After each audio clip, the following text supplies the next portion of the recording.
বিশ্বজুড়ে অস্থিরতার ঢেউ কোথায় নিয়ে যাচ্ছে আমাদের? খুব সম্ভবত ভবিষ্যতের নতুন দুয়ারে। অনেকগুলো জোট, অনেকগুলো হিসেব নিকেশ সবটাই বলে দিচ্ছে দিন বদলের সময় এসে গেছে এক কেন্দ্রিক কুক্ষিগত ক্ষমতার শেকল ভেঙে চুরে বিশ্বজুড়ে সুষম রাজনীতির। একটু চোখ কান খোলা রেখে বর্তমান সংঘাতগুলো এবং তার ফলাফলের দিকে নজর বোলালেই টের পাওয়া যায় পুরনো বস্তাপচা আধিপত্যের ধ্বংসের শুরুর ঘণ্টা বেঁচে গেছে। যুক্তরাষ্ট্রের বারবার মধ্যপ্রাচ্যে পরাজয় এবং ইরানের চমৎকার কূটনৈতিক বন্ধুত্ব, চীন রাশিয়া জোট সবকিছুই নতুন দিনের শুরুর গল্প বলছে, যে গল্পে প্রভাবশালী মার্কিন যুক্তরাষ্ট্রের পতন খুব বেশি দূরে নয়। আর তাই তো আবারও ইরানের শীর্ষ নেতৃত্বদের পক্ষ থেকে বারবার শোনা যাচ্ছে কঠোর যুদ্ধের ঘোষণা। সাম্প্রতিক ইরান যুক্তরাষ্ট্র যুদ্ধে ইতোমধ্যেই যুক্তরাষ্ট্রের সক্ষমতার কোমর ভেঙে অর্ধেক করে ছেড়েছে ইরান। আর এবার যদি ইরান আরও শক্তি সঞ্চয় করে নতুন উদ্যমে আঘাত হানে, তবে যুক্তরাষ্ট্রের বেহাল দশা কোথায় গিয়ে ঠেকবে সেটাই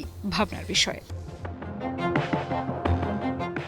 ইরান জানিয়ে দিয়েছে দেশটির সশস্ত্র বাহিনী এখন সর্বোচ্চ প্রস্তুতির চূড়ায়। দেশটির শীর্ষ নেতৃত্ব মোহসেন রেজাই বলেছেন, ইরানের সশস্ত্র বাহিনী এখন একেবারে যুদ্ধের জন্য প্রস্তুত। এর আগেও মোহসেন রেজাই যুক্তরাষ্ট্রকে নিশানা করে বলেছিলেন, হরমুজ প্রণালী হবে মার্কিন সেনাদের কবরস্থান। রেজাইয়ের ভাষায় মার্কিন নৌবাহিনী হচ্ছে বিশ্বের একমাত্র জলদস্যু। তার দাবি, যাদের হাতে বিমানবাহী রণতরী তারাই আজকের জলদস্যু। আর সেই জলদস্যুদের মোকাবেলা করার পূর্ণ সক্ষমতা রয়েছে ইরানের। প্রয়োজনে মার্কিন যুদ্ধজাহাজ ডুবিয়ে দিতেও দ্বিধা করবে না তেহরান।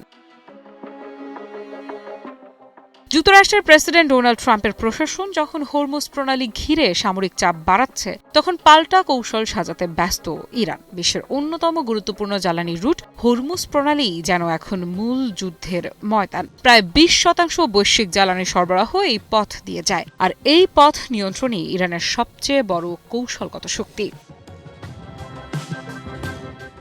সাম্প্রতিক পরিস্থিতিতে মার্কিন নৌবাহিনীর উপস্থিতি বাড়ানো, বিমানবাহী রণতরী মোতায়েন সবকিছু ইঙ্গিত দিচ্ছে সম্ভাব্য সংঘর্ষের। কিন্তু ইরানও বসে নেই, বরং তাদের সামরিক বার্তা আরও স্পষ্ট। যদি সংঘর্ষ হয় তাহলে তা হবে সম্পূর্ণ ভিন্ন ধরনের। মোহসেন রেজাই সরাসরি সতর্ক করে বলেছেন, যুক্তরাষ্ট্র যদি যুদ্ধের দিকে এগোয় তাহলে তারা নরম্যান্ডি নয়, বরং তাবাসের মতো পরিস্থিতির মুখোমুখি হবে। এই তাবাস ইঙ্গিতটি অত্যন্ত তাৎপর্যপূর্ণ। 1980 সালে মার্কিন বাহিনীর ব্যর্থ অভিযান অপারেশন ইগল ক্ল এর স্মৃতি এখনও ইরানের সামরিক মনোবলের অংশ।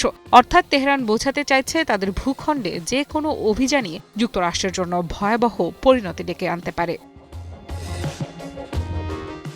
এদিকে কূটনৈতিক অঙ্গনেও চলছে সমান্তরাল প্রস্তুতি। ইরানের পররাষ্ট্রমন্ত্রী আব্বাস আরাকচির হঠাৎ চীন সফর নতুন প্রশ্ন তৈরি করেছে। কেন এখনই বেইজিং? বিশ্লেষকদের মতে এটি শুধু কূটনৈতিক সফর নয়, বরং সম্ভাব্য সামরিক ও কৌশলগত সমন্বয়ের অংশ।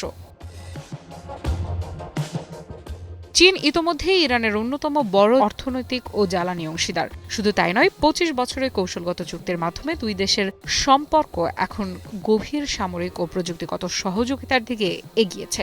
ফলে মধ্যপ্রাচ্যে যুক্তরাষ্ট্রের প্রভাব মোকাবেলায় ইরানকে একটি স্ট্র্যাটেজিক ব্যালেন্স হিসেবে দেখছে চীন। গোয়েন্দা সূত্রগুলো দাবি করছে, সাম্প্রতিক সংঘর্ষে ইরান নাকি চীনা স্যাটেলাইট প্রযুক্তি ব্যবহার করেছে। যদিও এ দাবি অস্বীকার করেছে দুই দেশই, কিন্তু বাস্তবতা হলো ইরানের ড্রোন ও মিসাইল সক্ষমতা আগের যে কোনো সময়ের তুলনায় অনেক বেশি উন্নত। বিশ্লেষকদের মতে ইরানের প্রস্তুতি 3টি স্তরে। প্রথমত, হরমুজ প্রণালী নিয়ন্ত্রণ করে বৈশ্বিক জ্বালানি বাজারে চাপ সৃষ্টি। দ্বিতীয়ত, ড্রোন ও ব্যালিস্টিক মিসাইলের মাধ্যমে দূরপাল্লার নির্ভুল হামলা। এবং তৃতীয়ত, আঞ্চলিক মিত্রদের ব্যবহার করে প্রক্সি ওয়ারফেয়ার। সবকিছু মিলিয়ে পরিস্থিতি এখন অত্যন্ত সংবেদনশীল। একদিকে সামরিক প্রস্তুতি, অন্যদিকে কূটনৈতিক দৌড়। দুই দিকেই এগোচ্ছে ইরান। আর যুক্তরাষ্ট্রের অবস্থান ঠিক কোথায়? আফরিদা ইফরাত, নিউজ 24।